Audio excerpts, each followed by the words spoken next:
तर बघा सराव संच 1.1 मधील 3 नंबरचं जे उदाहरण आहे 2x - 3y = 9, 2x + y = 13.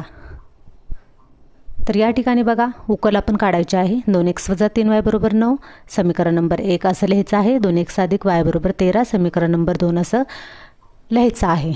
तर बघा दिलेली समीकरणे चलाचा लोप करून सोडू.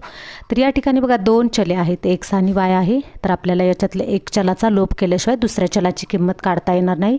लोप करणे म्हणजे नष्ट करणे. तर xचा लोप करण्यासाठी समीकरण 1 मधून समीकरण 2 वजा करू. या ठिकाणी बघा समीकरण 1 लिहिलेलं आहे, समीकरण 2 लिहिलेलं आहे, त्यांची आपल्याला वजाबाकी करायची आहे. तर या ठिकाणी बघा 2x आहे. तर या ठिकाणी बघा काय होतं, तर इथे आपण ज्यावेळेस वजाबाकी करत असतो त्यावेळेस प्रत्येक पदाचे चिन्ह बदलले जाईल. अशा पद्धतीने लिहिलं तर खूपच छान आहे, कारण या ठिकाणी स्टेप बाय स्टेप मार्क्स मिळत असतात. तर बघा या ठिकाणी अधिक होतं ते वजा झालेलं आहे, या ठिकाणी अधिकचे वजा आणि हे या ठिकाणी अधिकचे वजा झालेलं आहे.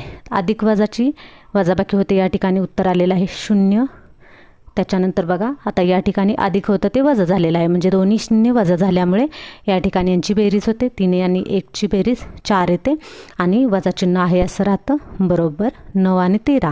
आता 9 आणि 13चं काय होणार आहे, तर या ठिकाणी अधिक आहे, या ठिकाणी वजा आहे. अधिक वजा ज्यावेळी चिन्ह असतात त्यावेळी काय होतं त्यांचे, तर वजाबाकी होते. मग आपल्याला काय करायचे, 9तून 13 जात नाही, 13तून 9 घालवायचे. उत्तर या ठिकाणी आलेलं आहे 4 आणि मोठ्या संख्येचं जे वजा चिन्ह आहे ते या ठिकाणी येईल, या ठिकाणी -4.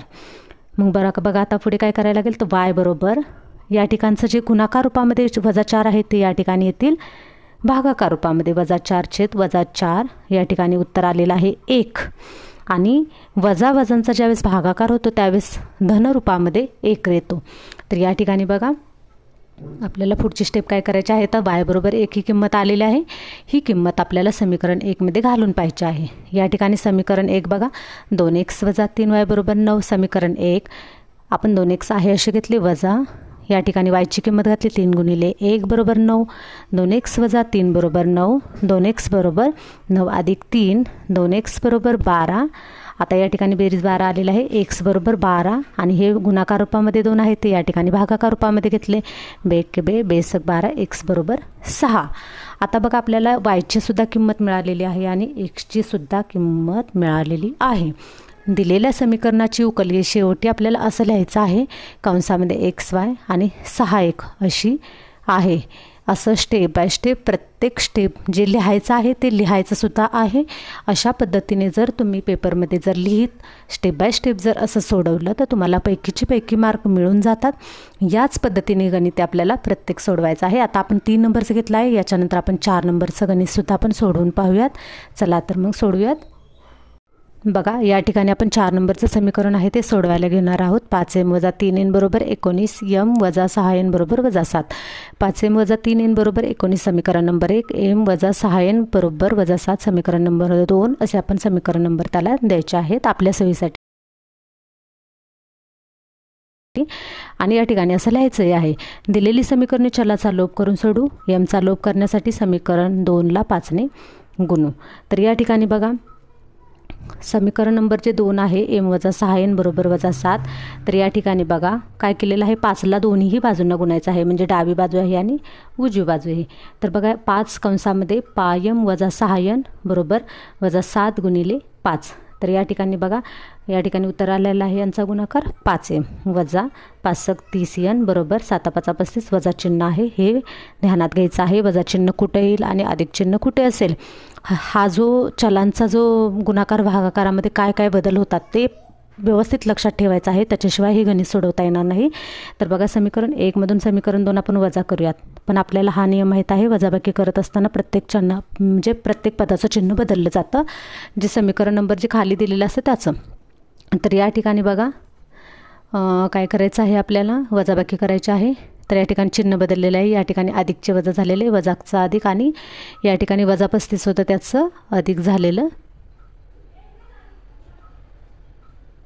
आहे. तर या ठिकाणी बघा अधिक वजाचा भागाकार 0 आला. तर या ठिकाणी बघा अधिक झाले. आता अधिक वजाची हे अधिक आणि हे वजा यांचे होणार आहे वजाबाकी, म्हणून 30 मधून 3 गेले 27 आणि मोठ्या संख्येचं चिन्ह जे अधिक चिन्ह आहे ते या ठिकाणी येणार आहे. त्याच्यानंतर काय करायचं आहे बघा, 19 आणि 35 हे वजाचा अधिक झालेला आहे, म्हणजे दोन्ही चल काय झालेले अधिक झालेला आहे त्यांचा, ह्यांची बेरीज होईल, बेरीज आलेली आहे 54 आणि 27 n बरोबर 54. तर म्हणून बघा आता n बरोबर 54 आहे असे घेतले आणि ह्या 27 गुणाकार रूपामध्ये होते ते भागाकार रूपामध्ये आलेले आहेत. आणि बघा 27 एक्के 27, 27 जुने 54, या ठिकाणी उत्तर आलेलं आहे 2, म्हणून n बरोबर 2.